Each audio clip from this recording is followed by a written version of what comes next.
ಸರಳ ಏನ್ ಮಾಡಕತ್ತಿದ್ದೆ? ನಾಯಿಗೆ ಅಡಿಗೆ ಮಾಡಕತ್ತೀನಿ. ಏಯ್ ಯಾರ್ ನಾಯಿ? ನಾಯಿ ಪಾಯಿ ಅಂತ ನಾಯಿ ನಾನ್ ಬಡ್ತಂದಿನ್ರಿ. ಏನ್ ಮಾಡ್ಲಿಕತ್ತೀರಿ ಅಂದ್ರಿ? ನಾಯಿಗ ಅಡಿಗೆ ಮಾಡಕತ್ತೀನಿ ಅಂತ ಹೇಳಿನಿ.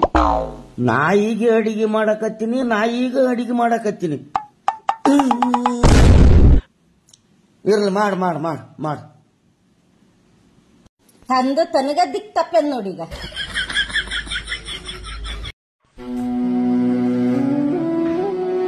ಸರ್ ನಮಸ್ತೆ. ಸರ್ ನಮಸ್ಕಾರಪ್ಪ, ಬರೀ ಕೂಡ್ರಿ.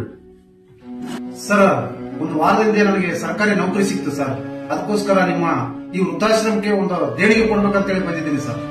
ಸರ್ಕಾರಿ ನೌಕರಿ ಸಿಕ್ಕ ಖುಷಿಯಾಗ ಮೋಜು ಮಸ್ತಿ ಮಾಡುವ ಈ ಕಾಲದಾಗ ಇಂತ ವೃದ್ಧಾಶ್ರಮಕ್ಕೆ ಬಂದು ದೇಣಿಗೆ ಕೊಡ್ತೀನಿ ಅಂತ ಹೇಳ್ರಿ. ಯುವರ್ ಗ್ರೇಟ್ ಬಿಡ್ರಿ. ಹೇಳ್ರಿ ನಿಮ್ಮ ಹೆಸರು? ಸರ್ ಚಿದಾನಂದ ಖಾನಾಪುರ್. 10,001 ತಗೊಳ್ಳಿ ಸರ್. ಅಂದ್ರೆ ಬರ್ತೀವಿ ಸರ್.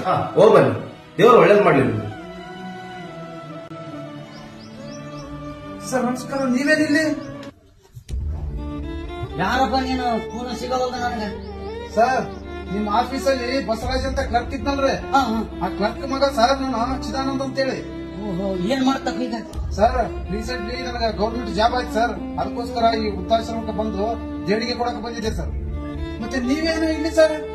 ಏನಿಲ್ಲಪ್ಪ, ನಾವು ಮಾಡಿದ ಕರ್ಮ ಇಲ್ಲಿ ತಂದು ನಿಲ್ಸ.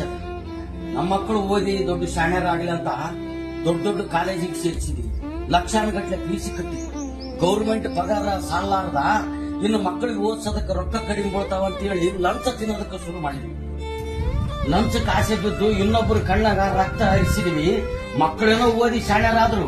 ಒಬ್ಬವನು ಇಂಜಿನಿಯರ್ ಆದ, ಒಬ್ಬನು ಡಾಕ್ಟರ್ ಆದ. ಈಗ ನಮ್ಮನ್ನ ಅನಾಥರನ್ನ ಮಾಡಿ ತಾವು ಫಾರಿನ್ಯಾಗ ಹೋಗಿ ಅಲ್ಲೇ ಸೆಟ್ಲ್ ಆಗ್ಯಾರಪ್ಪ. ಅದಕ್ಕಾಗಿ ಇಲ್ಲಿ ಬಂದಿ. ಮಕ್ಕಳ ಸಲುವಾಗಿ ಏನ್ ಮಾಡಬಾರ್ದು ಅದನ್ನೆಲ್ಲ ಮಾಡಿದಪ್ಪ. ಆ ಮಾಡಿದ ಕರ್ಮಕ್ಕ ಆ ಕರ್ಮಗಿನ ಇವ್ರಿಗೆ ಗುರ್ತಾಯ್ತು ಅಂದ್ರೆ ಇವ್ರು ಸಹಿತ ಇಟ್ಕಂಗಿಲ್ಲ. ನಮ್ಮ ಹೆಂಗೋ ಇವ್ರು ಪುಣ್ಯ ಬರ್ಲಿ ನಮ್ಮನ್ನ ಇಟ್ಕೊಂಡು ನೆನಪತ್ತು ಊಟ ಹಾಕತ್ತೀರಪ್ಪ. ಆಗ್ಲಿ ಮಗನೇ, ದೇವರು ಒಳ್ಳೇದು ಮಾಡಿ. ಹೋಗಿ ಬಾ. ಬರ್ತೇನೆ.